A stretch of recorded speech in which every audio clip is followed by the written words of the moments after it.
We are the Q Brothers. That's J.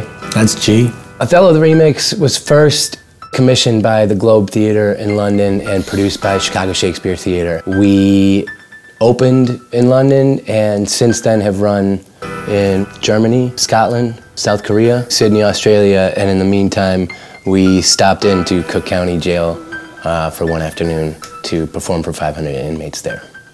Othello the Remix is a hip-hop musical version of Shakespeare's Othello. Telling of this tragic story where jealousy overcomes your own reason and someone's influence on you is more important than your own belief in yourself and what you think is important, and you can't help but sort of, you know, extrapolate that back to the context of where we are right now. Well, we had been putting the intention out to perform for prisoners, perform in prisons for quite some time. Through the support of Chicago Shakespeare Theatre and all the help that they granted us to get in there, it sort of happened. When we first learned that we were going to bring Othello into the jail, I felt like Johnny Cash. Could I have a glass of water? I felt like B.B. King. I was told that some of you dudes don't know anything about blues. Yeah, I thought it was just going to be like riots and they would just jump up and like we would all bust out of prison together. That's kind of what I was picturing. And I was picturing the same thing. But I mean, that was just quickly I adjusted my expectations because clearly that was not going to happen. A lot of the Q&A, it was people expressing their gratitude and their enthusiasm for what they just saw. They also asked like how they could get into this kind of thing, which was kind of cool. Yeah. They were like wondering the differences between stage acting and film acting because they recognized G from movies and things. Was it GQ, the one who played on Drumline? He actually sat down and talked with us and told us to look on the internet. It was great, man.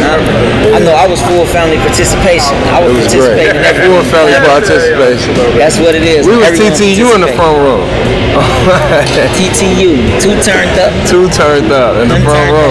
But we was mostly looking at the women, and they was enjoying the show. So I ain't gonna lie to you. So they enjoyed it more because the men, they had the wigs on, they was acting feminine. You feel me? They was showing that it's the guy part and the girl part.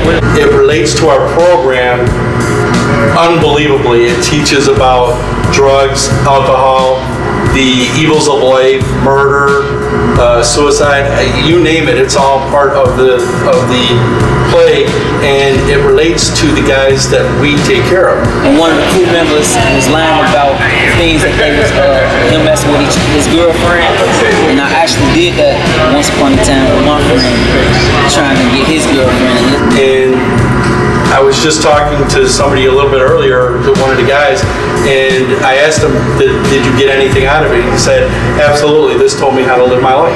It didn't work out for the better. It went down the drain. I lost out two ways. I lost a friend and I lost a wannabe girlfriend. This is a group of people that have been, you know, deemed by society as worthless or not, like as just not having much worth.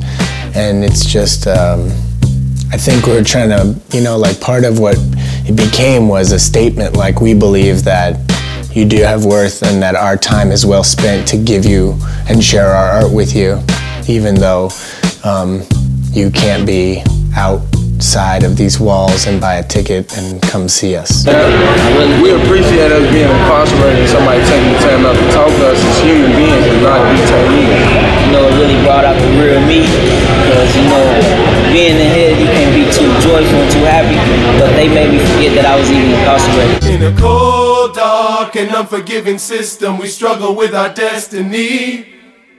When the world is crumbling, emerge from the rubble, and your love will set you free.